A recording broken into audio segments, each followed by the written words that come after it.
Today's Hindu editorial is signaling optimism. The RBI has clearly sought to talk up confidence, ignoring the risk of inflation. The RBI has used its latest monetary policy review to unequivocally indicate that it will prioritize the reveal of the economic growth over inflation. At least though the end of the current financial year, the banks reconstituted a monetary policy committee (MPC) with their three new external members unanimously voted to keep policy interest rates unchanged even as it categorically started the RBI would continue with the accommodative stance as long as necessary to revive growth on a durable basis and mitigate the impact of COVID-19 on the economy.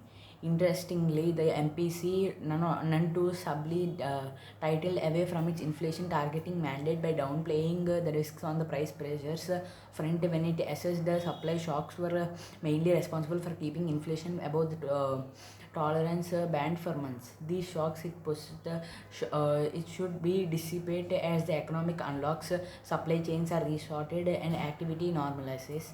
As part of the shift in the priority is also made led to project that it would stick with an accommodative stance at least during the current financial year and into the next financial year. A forward-looking guidance that immediately prompted one of the new members, Jayant R. Verma, to dissent the worst vote against the wording while one will have to wait for the minutes of the meeting to possibly glean with the objections that Prof. Verma, a markets expert, had the MPC's majority view of ensuring a dovish position of interest rates for the least 6 months has left to little near-term leeway to tame price pressures.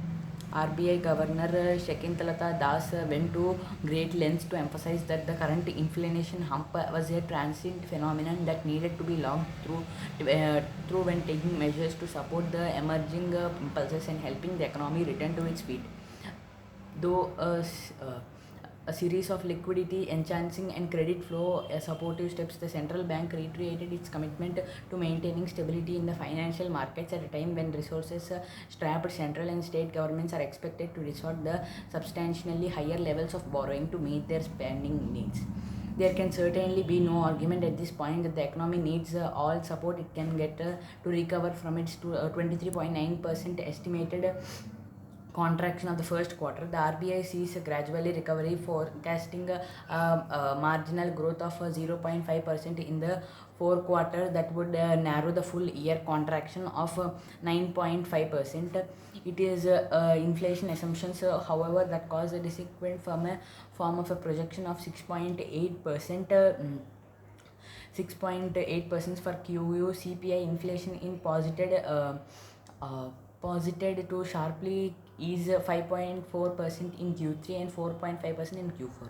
In overlooking the risk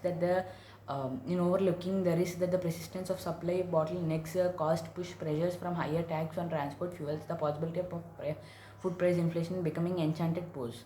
And this is today's Hindu editorial. Thank you.